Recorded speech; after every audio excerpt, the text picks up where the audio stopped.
Alo. Alo, assalomu alaykum. Assalomu alaykum. Azizjon aka, yaxshimisiz? Ha, rahmat. Sog'lik yaxshimi aka? Rahmat, rahmat. O'tgan bayramlaringiz bilan. Rahmat, rahmat. Aka, Uchko'prik tumanidan telefon qilyapti turdik. Aha. Buni 52-maktab masalasida. Aha. Kecha tumanga telefon qilib, ana Gasinda xulosasiga pul o'tkazishlik talabini qo'ygan ekansizlar. Aha. Kecha o'sha pul to'langan, Gasinda bolasi keldida 4 tarafdan rasmga oldi u joyda. Ha, ha. Hech qayerdan namuna ham olgani yo'q, u joyda korroziya borligi ya boshqa hech narsasini qilgani yo'q-da, xuddi buzishlikka xulosa berishlikka tayyorgarlik ko'ryapti turgan odamdek kelib ketdi-da aka. Aha.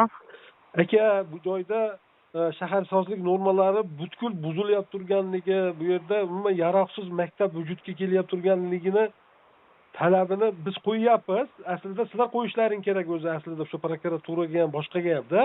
Bunaqa maktab bo'lmaydi deb. Nima sababdan bu joyda o'sha shaharsozlik normalariga zid ravishda qurilish bo'lishligiga tomoshabin bo'lib turibsizlar? Aka, siz kim bo'lasiz? Men mahalla faoli bo'laman, shu maktabdan foydalanadigan, kelajagim shu joyda o'qiydigan fuqaro bo'laman. Yo'q, xo'p, uni buzmaylar deyapsizmi? Nima demoqchisiz? Aka, maktabni boshqa joyga ko'chirishlik talabini biz o'sha riyosat qarori chiqqandan beri qo'yamiz-da. O'zi aslida yer yo'q-ku, yer bormi? Yer yo'q. O'zbekistonda yer yo'qmi aka? Yer nimaga u iqtisodiy masala uchun bo'ladi-yu, ijtimoiy masala uchun bo'lmaydi. Harakat yo'q yer olishlikka denglar, shu to'g'ri bo'ladi.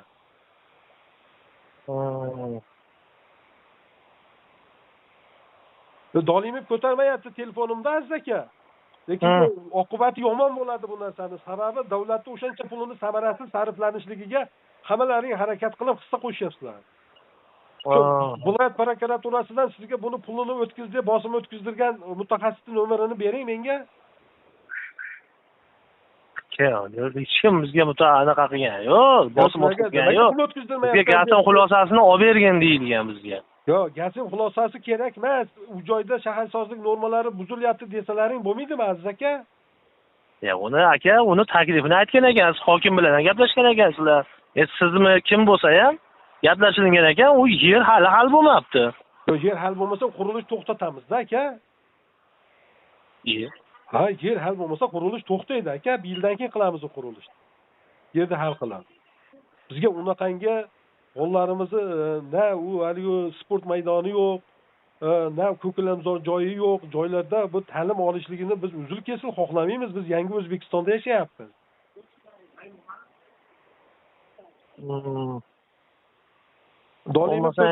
Dolimib ko'tarmayapti telefonimda, meni yaxshi biladi. Yo'lchakka telefon qildi, ko'tarmayapsiz ekan. Maktabga 4 marta va'da berib bormassiz.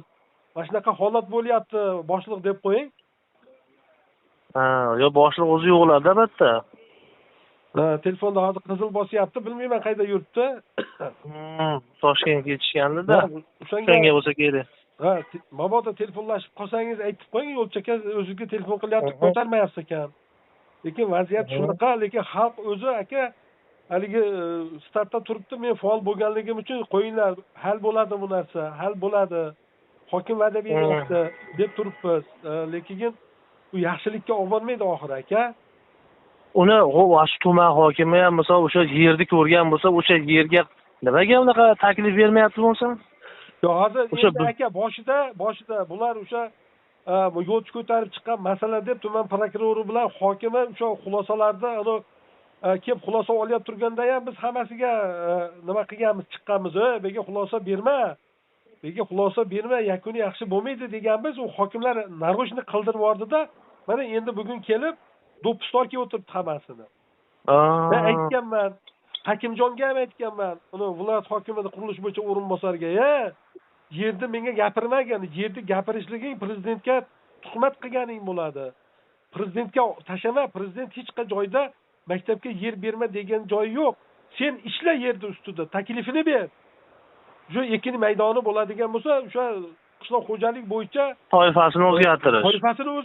O'sha hokimiyat organlarining 25-moddasi bo'yicha ishlagin deganman, ishlamadi-da. Oson yo'li prezident yer berma qishloq xo'jaligidan degan gap, aka. U prezident maktabga berma degan joyi yo'q-ku. Aka, yuzlab gektar yerda kerak bo'lsa qishloq xo'jaligi yerini iqtisodiy yo'nalish bo'yicha chiqarib beryapti, turini o'zgartirib.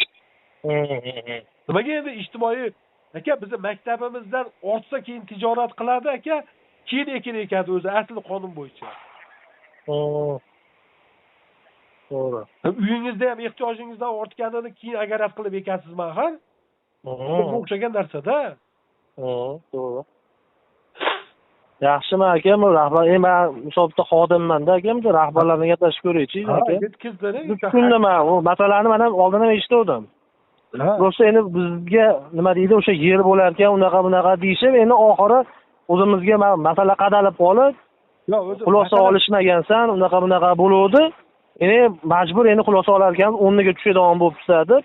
Yo'q, aka, kecha nima bo'ldi-da aka? Bexabar, nima ham Dala Furuza menga indamasdan o'tkazib ber devoribdi, hozir so'kish eshitib oldi shunaqasini. Shuni o'tkazdirmay turilganda o'sha ular o'sha keyingi qadamini qo'yolmay turadi. Endi gasan ham bor xulosani beradi, endi u ham misol buzilmaydigan nimaga? Yo'q aka, buzilish kerak. Hozir qarab turing, gatin buzishga xulosa beradi, hali gatin ham mazasi qochadi bundan-da, sababi u joyda buzishga chiqarishlik uchun xulosalar olish kerak ekan. U joyda birorta cho'kish yo'q, u joyda devorda yorilishlik yo'q. Uni aybi silikat g'ishtmi? Silikat g'ishti 100 yildan 150 yilgacha o'sha foydalanish mumkinligini qonunlari bor aka. Yaxshi aka, men bu rahbarlarga gaplashib ko'raychi aka. Aka, bo'pti. Xo'p, sog' bo'ling aka.